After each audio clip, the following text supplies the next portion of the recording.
President Donald Trump is keeping his promises to put America first. Now, crying Chuck Schumer, D. New York, has cracked, making a shocking admission about our president that no one saw coming.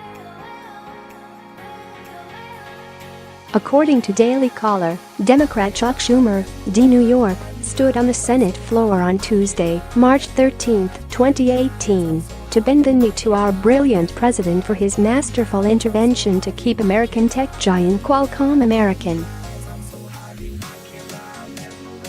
Schumer unabashedly praised Trump for stopping Broadcom, the Singapore-owned, China-backed tech company, from taking over the U.S. chipmaker Qualcomm due to the national security risks that would have come along with the takeover. This is a blow to China and a clear message to foreign governments who'd have been stealing U.S. technology for years that a new sheriff is in town. Let me say unequivocally, President Trump and his administration made the right decision on blocking Broadcom from taking over Qualcomm, Schumer said. We all know that China has been rapacious about trade and very smart. They look for places where they can steal our best technology. This is a different tune for Schumer, who has locked horns with Trump on nearly every issue from gun rights and tax reform to immigration. Despite being ideologically opposed to the president, Schumer was apparently ready to recognize Trump's fine leadership in regard to the proposed tech takeover. I would not be surprised in the least to find that perhaps Schumer himself or close political allies had a lot to lose in the event that Broadcom succeeded. Thanks to Trump's decision to put the smackdown on Singapore and China, the U.S. tech industry has a huge reason to celebrate. The president's order came on Monday, March 12, 2018, which mandated that Broadcom and Qualcomm cease all activities related to the takeover. Had the takeover been allowed to transpire, it would have constituted one of the biggest tech mergers in history, with an estimated value of $117 billion. The administration's decision, in this case, should serve as an example to foreign governments and companies who set their sights on U.S. firms in the future.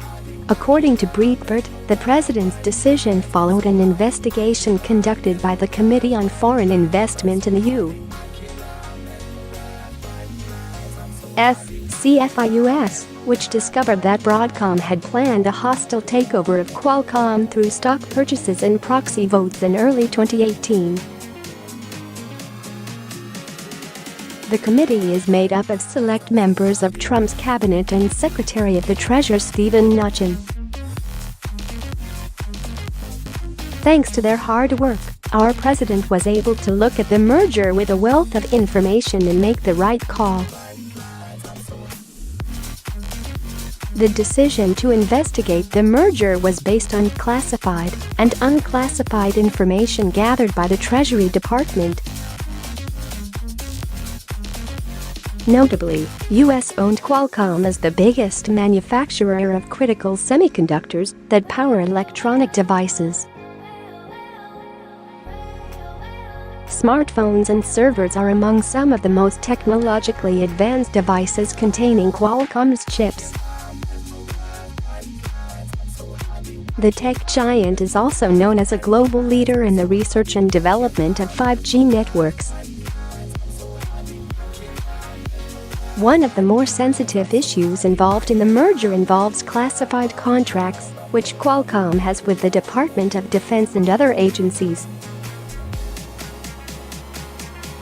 Why on earth would we want a foreign government like Singapore or China to be in control of those kinds of resources?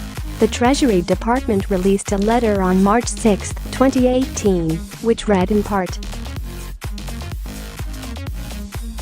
Qualcomm has become well known to and trusted by the U.S. government, having a well-known and trusted company hold the dominant role that Qualcomm does in the U.S. telecommunications infrastructure provides significant confidence in the integrity of such infrastructure as it relates to national security. The Trump administration needs to re-evaluate the capability of foreign governments and companies to invest in U.S.-owned businesses. For decades, our country's industries have been left wide open to what, in reality, amounts to a foreign invasion. I don't often share similar opinions with crying Chuck Schumer, but when he stands on the Senate floor praising President Donald Trump for a smart move, I can't help but nod in agreement.